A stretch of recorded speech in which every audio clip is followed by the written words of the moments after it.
Okay, we got an early 70s Yamaha 650 cafe racer. A little bit of a problem going on with it. When you're at a stop sign, it wants to, and you have it in gear, the bike wants to creep forward a little bit, even with the clutch pulled all the way in. Plus it's very difficult to shift when you're at a stop. You can't get it into neutral or shift out of neutral into first. This is pretty characteristic of warped clutch plates, so we're going to tear into the clutch, see what it looks like, inspect it, and see what's going on. Roll. Okay.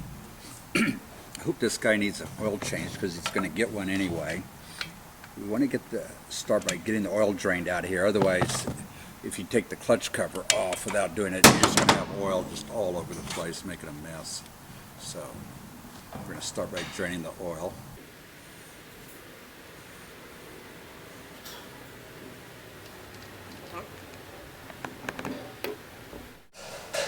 When you're removing the drain plug, you want to be sure to use a 6-sided wrench.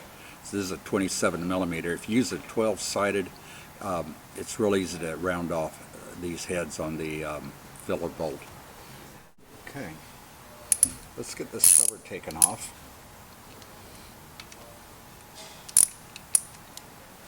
This uses this particular bike. He's using Allen wrenches. You might have Phillips on yours. If you do, you'll want to be sure to use like an impact so you don't remount the Phillips heads. And I just kind of loosen them each gradually all the way around.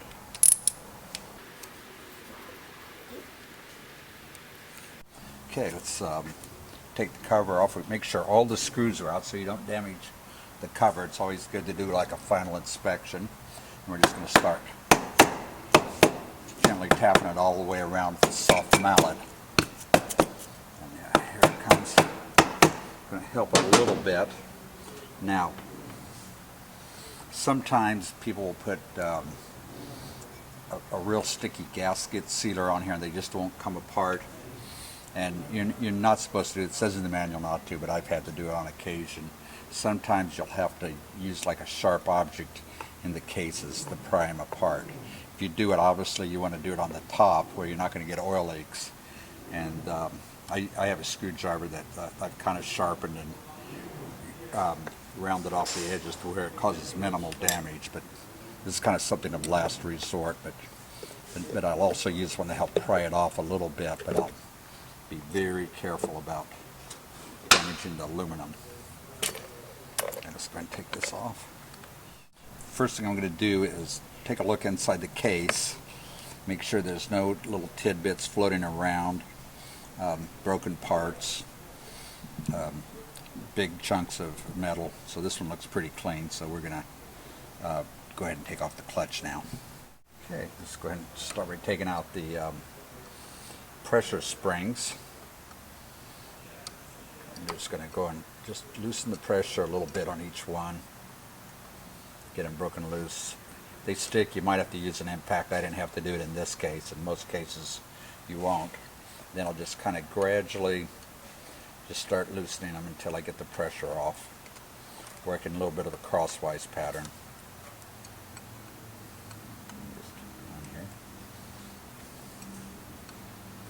Then as you get some of the pressure relieved, then you can go ahead and just go ahead and take them on out.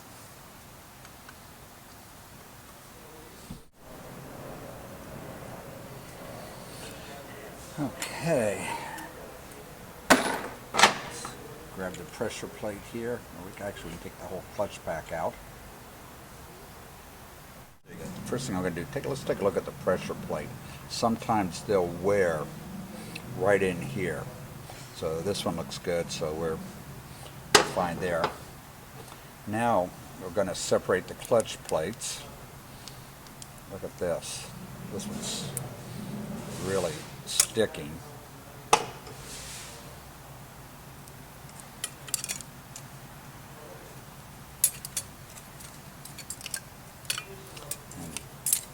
once I get the metal plates separated, boy, this one's really stuck together.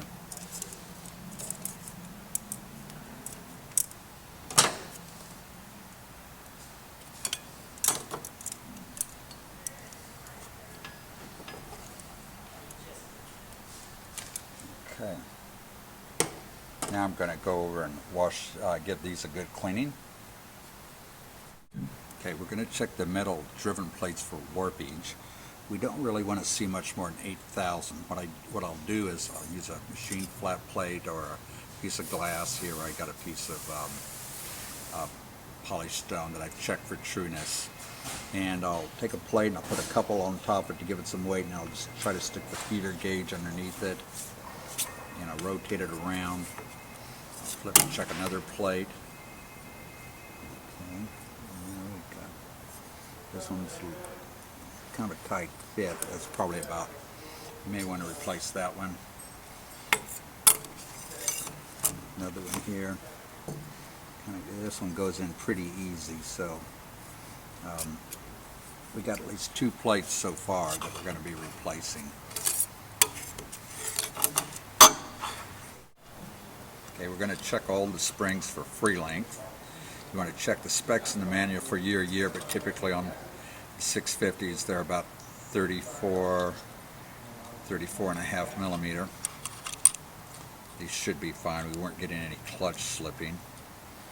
And if they're more than a millimeter shorter than the specs, we're going to want to replace them. These are all fine. Okay, now let's take a look at the friction plates. We're going to check the drive plate thickness, the friction plates. They should be about, not right around, just a little under 3.5, not less than 3.1. Here we're getting, this one, we're getting under 3, so we're going to replace. They're just slightly below spec, so we're going to put some new ones in there. Okay, we got some new EBC clutch plates we're going to put in. I've always had pretty good luck with these. Other brands consider Vesra. I've always liked Vesra, and you can never go wrong with the OEM parts. So I'm going to start by what I do is I like to soak them in some oil.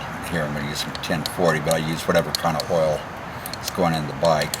I just kind of saturate them, get the oil worked in really good. Then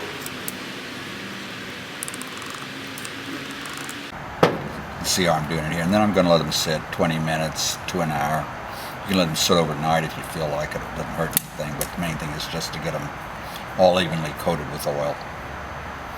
Okay, so we're going to put some of this gasket cinch on to hold it in place.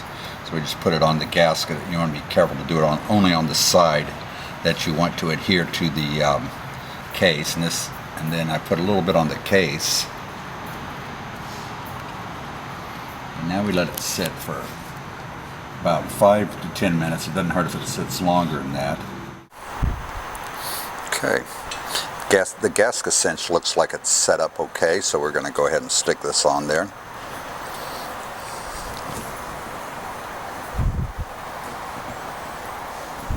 Okay, let's see how.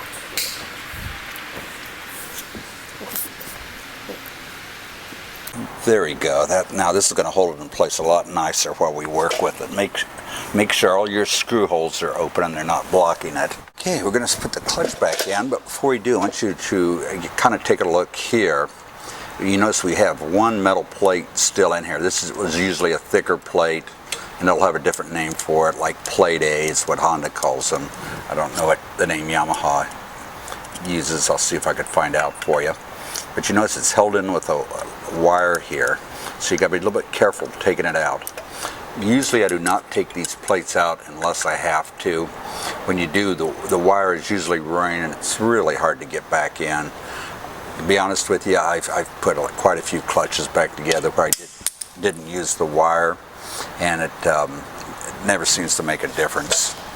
But let's go ahead and start sticking the plates in. And we'll start with, since we got a metal here, we're going to alternate it between the cork and then another metal. Now if you look at the metal plates that we're putting in, right here you'll notice on the teeth that one side they're beveled and the other they're not. I'll usually put them all going the same direction. I don't know if it makes any difference which way they go. I've never seen anything in any of the manuals regarding this.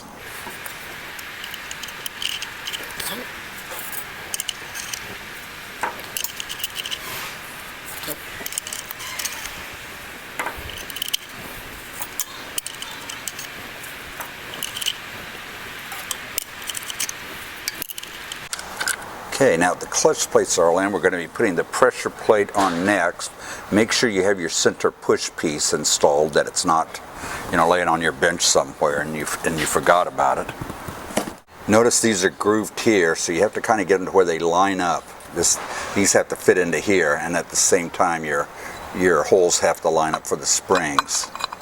So there we go, that was pretty easy. And I just get them all started. I don't put one in and tighten them down. I want to get them all started first.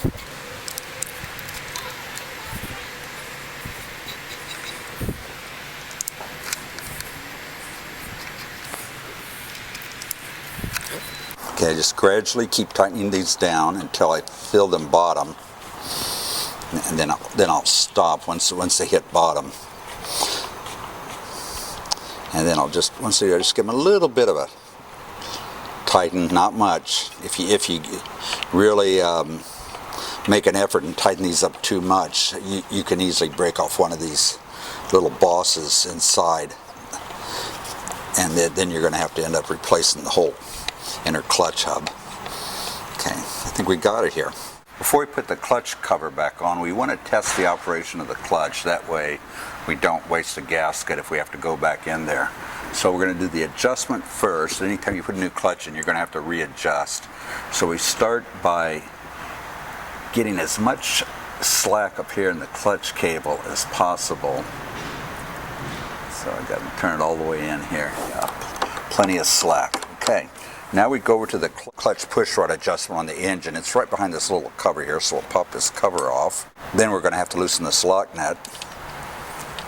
Here, I back it off quite a few turns.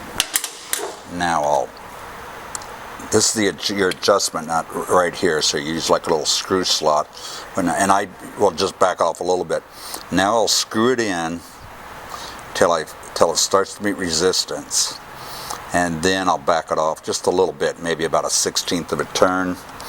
Kind of hold this in place right here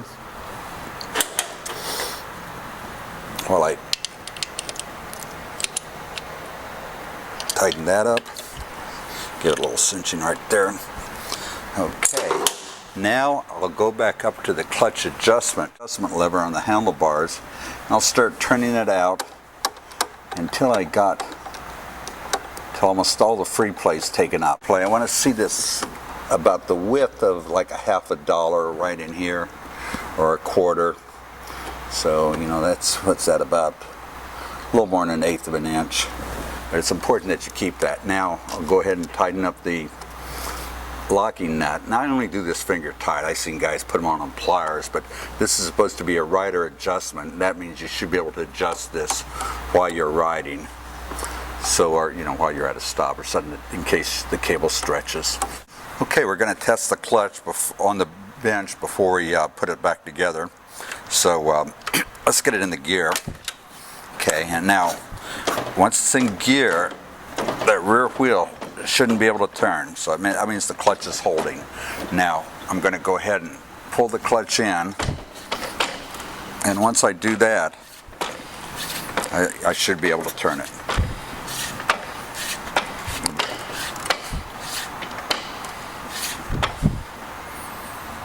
Okay, so when we pull the clutch in and turn the rear wheel, we want to make sure that inner basket turns freely. You can see where it's releasing now, and it's turning where the outer basket is not turning. So that's what you're after.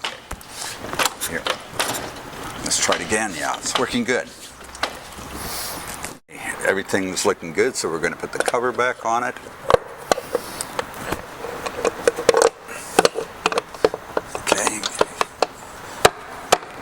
Get it screwed down, get the screws in it, put some oil, and we're ready to go.